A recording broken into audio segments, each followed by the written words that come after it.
Baik, selamat malam. Saya Riza Hendrobi, mahasiswa BINUS jurusan Program Akuntansi. Nomor mahasiswa 29027131136. Baik, saya akan menjawab pertanyaan terkait dengan yang poin pertama, ya, hubungan manajer investasi dan riset akuntansi. Manajer akuntansi tentu butuh analisa yang kuat ya ketika membaca pergerakan saham.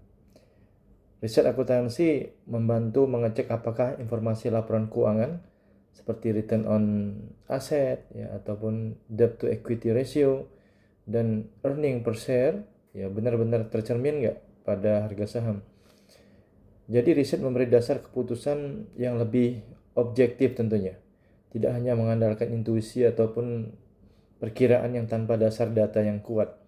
Ya, karena itu benar-benar harus keputusan yang objektif berdasarkan analisa yang kuat untuk membaca pergerakan saham. Ya, itu adalah hubungan antara manajer investasi dan riset akuntansi. Nah, poin yang kedua, jenis penelitian, apakah basic atau applied research. Ya. Jadi ini termasuk tentunya adalah applied research, ya, karena penelitian ini dipakai langsung nih untuk memecahkan masalah yang praktis. Menilai apakah laporan keuangan itu ya, berpengaruh pada harga saham dan apakah kemudian pasar itu berjalan secara efisien. Ya, hasilnya tentunya dapat langsung dipakai dalam pengambilan keputusan untuk kita bisa berinvestasi atau tidak melakukan investasi. Nah, poin yang ketiga, metode analisa yang paling tepat. Ya. Jadi metode yang paling tepat adalah tentunya regresi data panel. Ya. Karena datanya gabungan dari 15 bank, ya, cross section dia, selama bahkan 5 tahun, ya, time series dia, jadi berurutan. Panel model seperti FM atau RM, ya, ini memungkinkan tentunya analisanya lebih akurat terhadap hubungan return on asset, ya, debt to equity ratio, dan juga earning per share dengan harga saham. Oke, lanjut ke pertanyaan keempat. Ya. Penggunaan hasil penelitian dalam strategi investasi.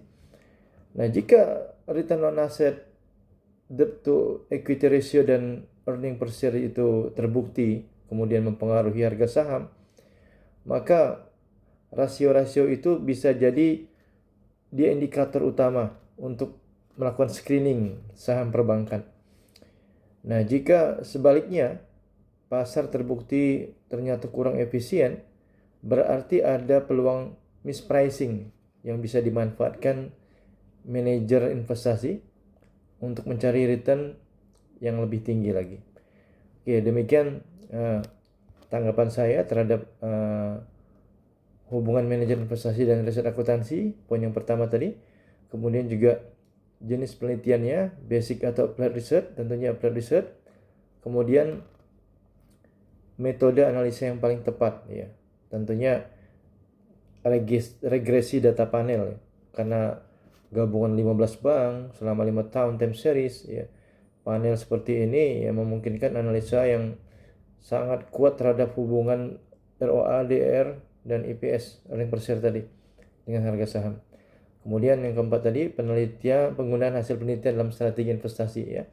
Tentunya jika 3 indikator itu, ROA, DR, dan EPS itu terbukti mempengaruhi harga saham, ya, maka rasio-rasio itu bisa jadi indikator utama, ya, untuk screening saham perbankan, ya.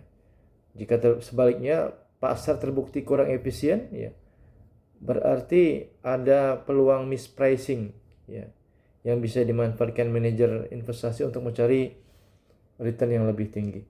Demikian pendapat saya. Terima kasih.